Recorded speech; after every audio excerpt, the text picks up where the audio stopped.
আরব আমিরাতের প্রবাসী জাতীয়তাবাদী দলের উদ্যোগে সাবেক প্রধানমন্ত্রী ও বিএনপি চেয়ারপারসন বেগম খালেদা জিয়ার আত্মার মাগফিরাত কামনায় দোয়া মাহফিল অনুষ্ঠিত। বিস্তারিত ইরফানুল ইসলামের তথ্য ও ভিডিও চিত্রে।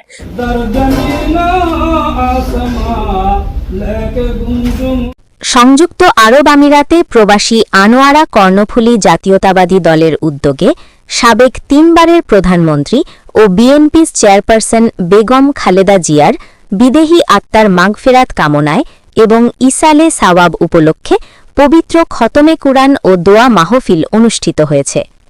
গত রবিবার 4 জানুয়ারি দুবাই ইন্টারন্যাশনাল সিটিতে অনুষ্ঠিত দোয়া মাহফিলে চট্টগ্রাম দক্ষিণ জেলার বিএনপি ইউএইর সাংগঠনিক সম্পাদক মোহাম্মদ কায়সারের সভাপতিত্বে এতে প্রধান অতিথি হিসাবে টেলিকনফারেন্সের মাধ্যমে উপস্থিত ছিলেন বিএনপি মনোনীত সাংসদ সদস্য প্রার্থী ও চট্টগ্রাম 13 আসনের সাবেক সাংসদ সদস্য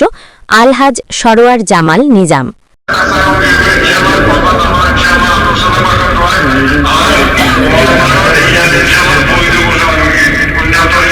আলহামদুলিল্লাহ।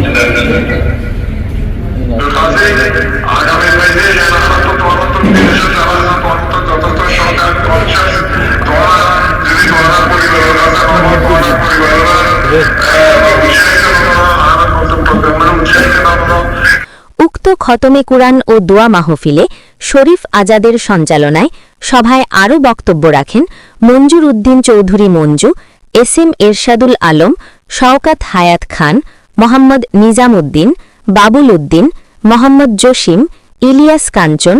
আবু তাহের, মোহাম্মদ কফিল, মোহাম্মদ ফারুক, মোহাম্মদ আসিফ, শাহ আলম, ইসমাইল হোসেন পিয়ারু সহ আরও অনেকে। জাতীয় সংসদে প্রতিনিধিত্ব করেছেন মনোনীত বাংলাদেশ জাতীয়তাবাদী দলের আদর্শ অধিষ্ঠিত কর্তাকে আনোয়ারা কর্ণফুলীর মাটি মানুষের নেতা হিসেবে আগামী দিনে আমরা জাতীয় সংসদে দাঁড়িয়ে বাংলাদেশকে একটি আগামী সুন্দর নতুন বাংলাদেশ যে হতে হচ্ছে সেই সংগ্রামে সবাই সবাইকে আজকে ভাই বোনেরা সবাইকে আমরা নিজের করে নিজের দায়িত্ব নিয়ে সবাইকে আমাদের ধানের শীষে নিয়ে 12 ফেব্রুয়ারি 2026 আমরা আমাদের নেতা যারা তারেক রহমানকে প্রধানমন্ত্রী করে আমার বিজয় লাভ করে আমরা জয়যুক্ত করে আমরা চিন্তা আগামী 12 ফেব্রুয়ারি ইনশাআল্লাহ আমাদের 12 ফেব্রুয়ারিতে অনেক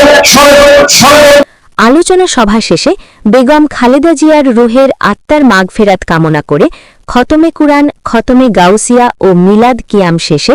শহীদ জিয়াউর রহমান, বেগম খালেদা জিয়া ও আরাফাত রহমান কোকোর আত্মার মাগফিরাত কামনা করে দোয়া ও মোনাজাত করা হয়।